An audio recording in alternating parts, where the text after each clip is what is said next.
Um, my wife and I do the pre-Cana classes for the Diocese of Syracuse, New York, and we love it. We've been doing this for going on 2 years, and have the next couple of years all scheduled out already. As a result, we get a chance to interact with people who are usually young, very excited about this marriage. Um, the, Everything is fresh and new. They're planning honeymoons. They're making sure everything's taken care of for the final preparations. Sometimes we meet couples and literally within a matter of a few weeks they're getting married. Sometimes their marriage date's a year out. But one of the things that I've noticed, and is not uncommon, especially in this area, is that most of the couples are already living together, and actually most of them are probably living as if they've been married for years. Shared bank accounts. Uh, they possibly and probably many of them even have children together. And so it's a very interesting scenario because when I was young, you just knew it was a kind of not just an unspoken, word. It was a spoken word that you were going to wait. You were going to wait to not just ideally wait to have physical intimacy, sexual intercourse until marriage, but you were also going to wait to live together even before marriage because the temptation could be too strong, for example.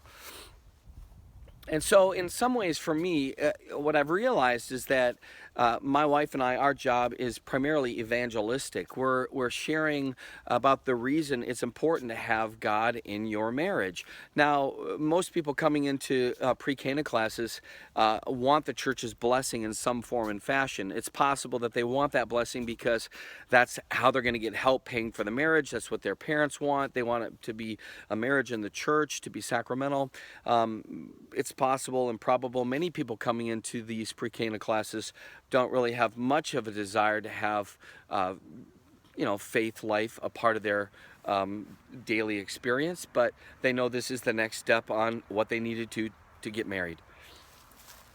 I guess in a way it was a little bit of a surprise for me to see how many people were living together, and I suppose it shouldn't have been, but I've been married for over 26 years, and I dated a number of years before that, and back then, and especially in the way that Linda and I grew up, living together was just out of the question. Nobody was gonna say that was okay.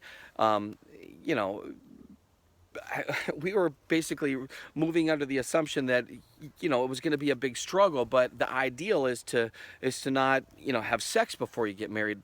I mean, living together wasn't even in the factor. I'll never forget once a friend of mine disclosed that because they knew it was so important for them to wait to get married, that they ended up eloping, secretly eloping, getting married because they didn't want to wait anymore to have that physical intimacy, and so they eloped, they got married, and they kind of, for all intents and purposes, appeared as if they were just married or just dating, and then they eventually got married officially so that their family could join in on the celebration, and they had never disclosed that to anybody.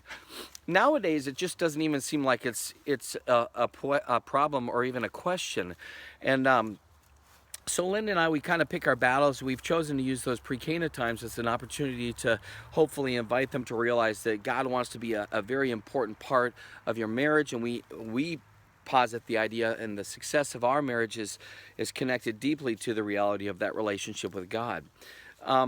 Our culture right now is pretty infatuated with connecting. We want to connect on a million levels. So we have 8 bazillion possibilities for social media, and we can follow each other and see what's going on in their world, and we can like this and like that, and we can send a picture, a video, you name it, it's available. And in some ways it's kind of interesting because I find that there's a lot of people growing up with very little in terms of kind of moral boundaries and parameters.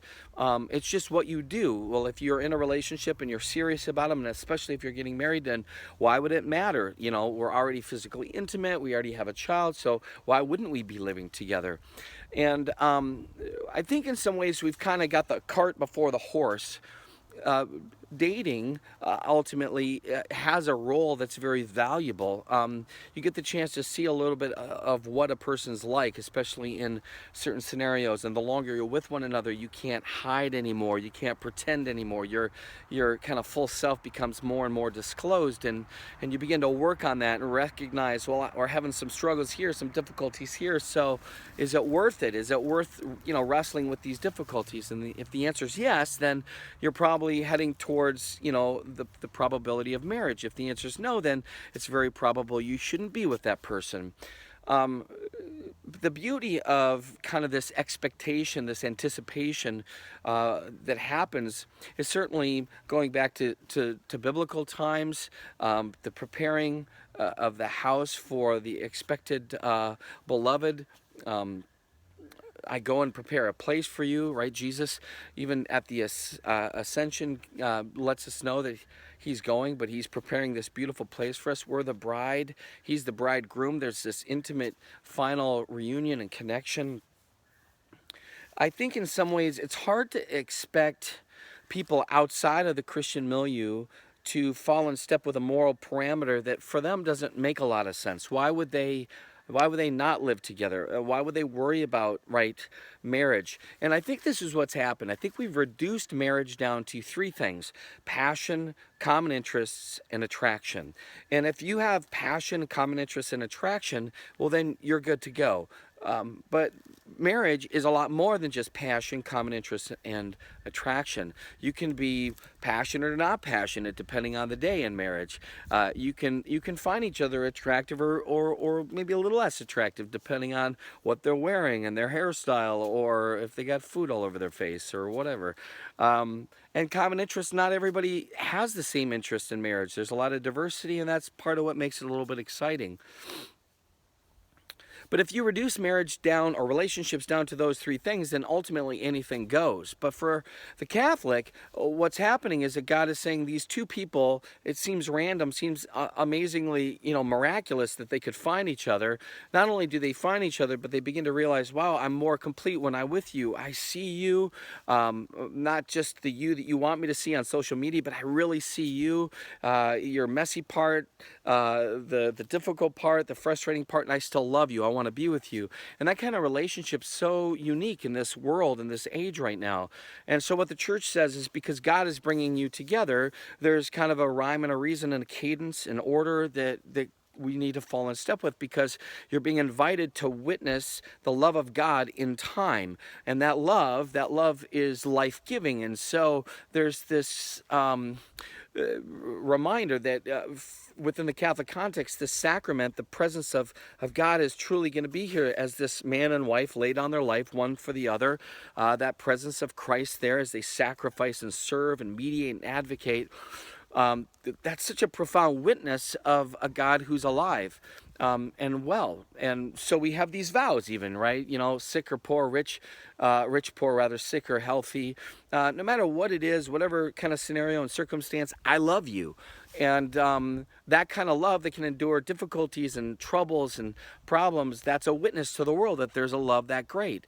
And if they're the married couple witnessing in a way that's beautiful, it shows the world that God is alive and well. And I think we do a little disservice to the holiness and the sanctity of marriage by robbing it of the opportunity to be like God. And when we have that union without the sacramental reality, when we have that connection or that kind of hookup dynamic without the commitment, without the willingness to see one another completely, totally, fully, then I think we rob one another of the beauty of that relationship. And ultimately, while you might not be able to convince everyone to stop living together or to wait before they get married when it comes to sex, if we begin to show people a little bit more about the beauty of the call and the sacrament of marriage and the holiness and the opportunity of these two coming together being a great witness, then maybe a few little thoughts and ideas can click, and it can make a little more sense.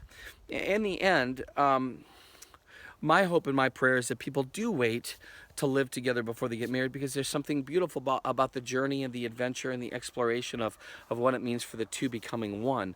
And I do think it's a holy opportunity to let the love of God work in such a beautiful and profound way. There's a lot to talk about with this subject, and so some of the future videos are going to be helpful along this journey and this kind of path of thinking.